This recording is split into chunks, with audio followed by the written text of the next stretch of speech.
Donald Trump has declared a 3-day ceasefire between Russia and Ukraine. It kind of sounds like Zelensky was a very reluctant participant in this. Although, as I joked to a friend, Trump basically says stuff and then you just have to say how high. And that's kind of how he forces people into doing stuff they don't really want to do.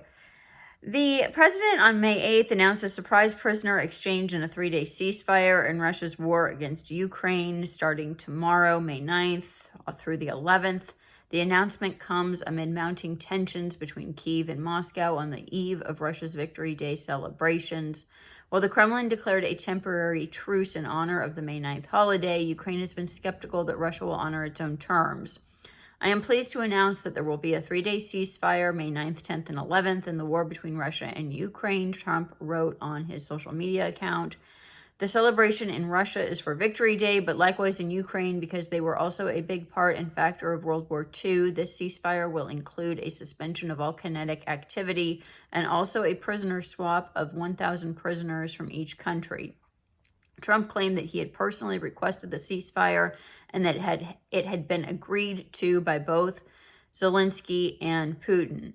Zelensky confirmed his team had received the request for a 3-day ceasefire and prisoner swap and said Ukraine is working to prepare for the exchange and would uphold the principle of reciprocity, prioritizing the return of prisoners over strikes on Moscow. Red Square is less important to us than the lives of Ukrainian prisoners who can be returned home, he said. Kremlin aide Yuri Ushakov said that the Russian side has agreed to Trump's proposed ceasefire from May 9th to 11th and the exchange of 1,000 prisoners from each side.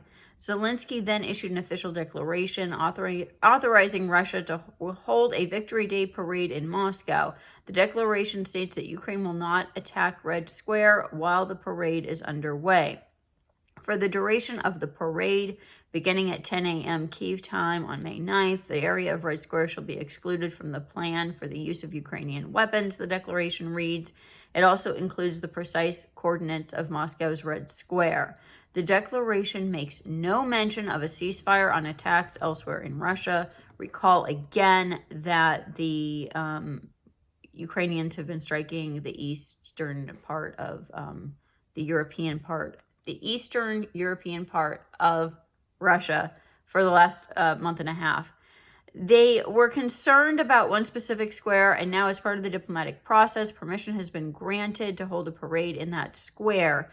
In terms of a broader ceasefire, Ukraine will respond to Russia in kind, upholding the truce if Moscow does the same, the official said.